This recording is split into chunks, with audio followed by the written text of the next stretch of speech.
2. எங்கே அந்த பண்டிதன்?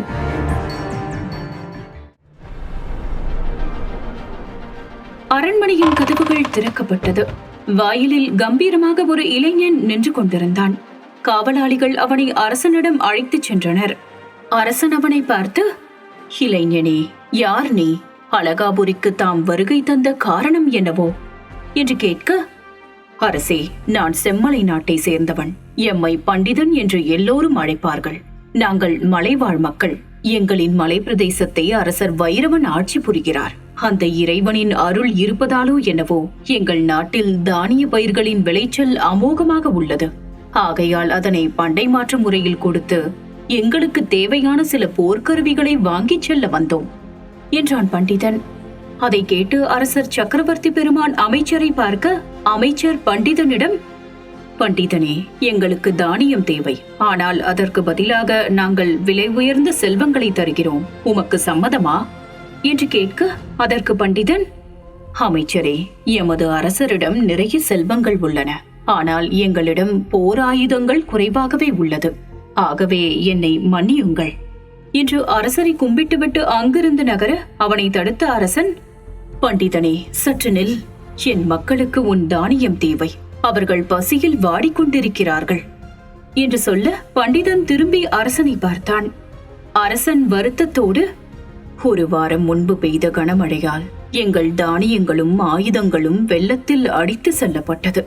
எங்களிடம் இருப்பதோ இரும்பு துளைகள்.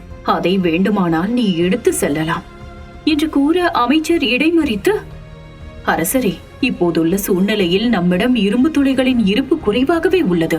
அதையும் கொடுத்து விட்டால் போர் வந்தால் நம்மால் சமாளிக்க முடியாது என்று சொல்ல, அதை கேட்டு அரசர் கோபமடைந்தார். அமைச்சரே, என் முடிவில் எந்த மாற்றமும் இல்லை. என்னால் என் நாட்டு மக்கள் வறுமையால் வாடுவதை பார்க்க முடியாது.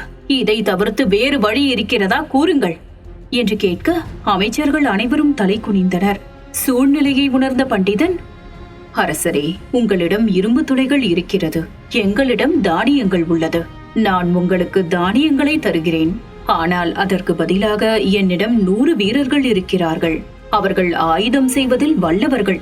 நீங்கள் சம்மதித்தால் நாங்கள் இங்கு தங்கி எங்களுக்கு தேவையான ஆயுதங்களை தயாரித்து எடுத்து செல்கிறோம் என்று கேட்க, அதற்கு அரசன், சம்மதம். அவர்களுக்கு தேவையான உதவிகளை செய்யுங்கள் என்று அமைச்சரிடம் சொல்லிவிட்டு சபையிலிருந்து வெளியேறினார். 1 மாதம் காலம் கடந்தது. பண்டிதன் அவர்களுக்கு தேவையான ஆயுதங்களை செய்து முடித்தான். அவன் செய்த உதவியை கௌரவிக்கும் விதமாக அரசன் அவர்களுக்கு ராஜ மரியாதையுடன் வழி அனுப்ப நினைத்தான். அதற்காக விருந்தும் ஏற்பாடு செய்தான். விருந்தில் பண்டிதன் மற்றும் அவனின் வீரர்கள் சந்தோஷமாக இருக்க, அரசரும் மற்ற அமைச்சர்களும் சோகமாக இருந்தனர். இதை கவனித்த பண்டிதன் அரசனிடம், என்னவாகிற்று அரசே? நாங்கள் நாளை இங்கிருந்து புறப்படுவதால் சோகமா? இல்லை ஆயுதங்களை கொடுக்க மனமில்லையா என்று கேட்க, அரசன் பண்டிதனிடம், அப்படி இல்லை பண்டிதா. நீ செய்த உதவியை நான் என்றும் மறக்க மாட்டேன். உனக்கு நான் வாழ்நாள் முழுவதும் கடமைப்பட்டிருக்கிறேன் என்றார்.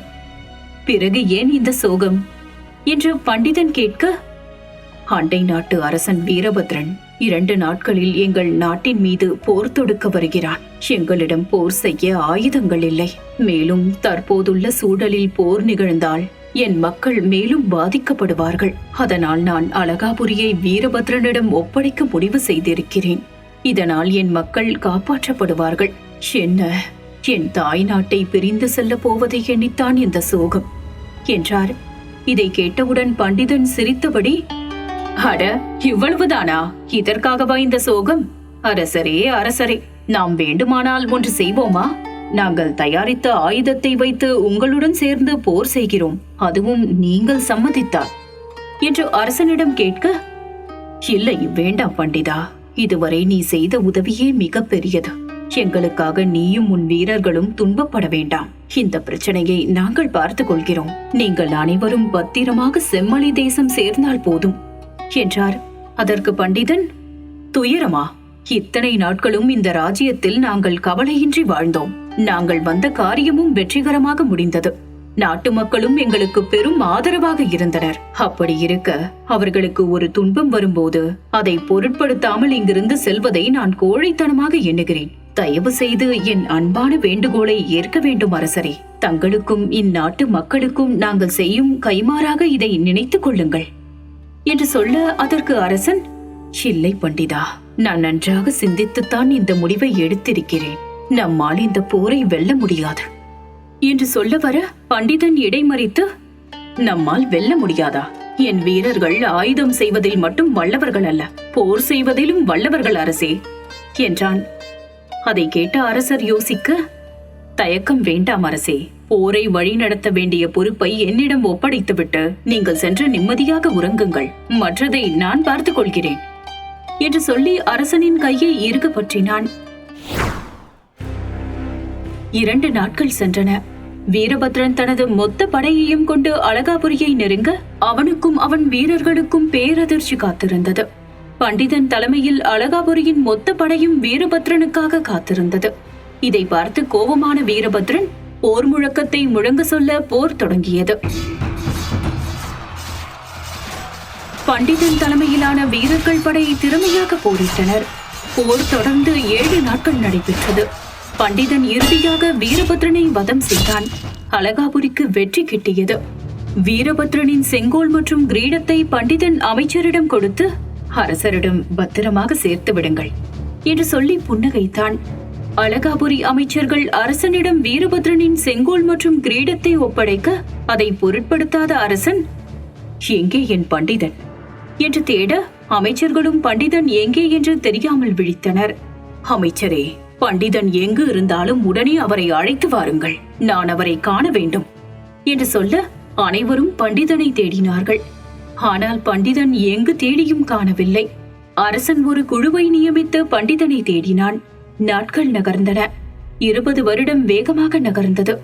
ஆனால் பண்டிதனை பற்றிய எந்த தகவலும் அவர்களுக்கு கிடைக்கவில்லை. அவனை பற்றிய நினைவிலேயே எப்போதும் இருந்ததால் அரசன் மனதளவில் துயரமும் உடல் அளவிலும் நோய்வாய்ப்பட்டு அவன் வாழ்வின் கடைசி நொடியில் முருகனிடம், என் அப்பனே முருகா, இதுவே என் கடைசி ஆசை. நான் என் கடைசி மூச்சு நிற்பதற்குள் ஒரு முறையாவது பண்டிதனை காண விரும்புகிறேன் என்று முருகனிடம் வேண்டி நிற்க, சங்கு முழங்கும் சத்தம் கேட்டது. சத்தம் வந்த திசையை நோக்கி பார்த்த அரசனின் முகத்தில் புன்னகை மலர்ந்தது. எங்கள் ஸ்கைமே ஸ்டுடியோஸ் சேனலை சப்ஸ்கிரைப் செய்து மனதிற்கு பிடித்த கதைகளை தினமும் இலவசமாக கேளுங்கள்.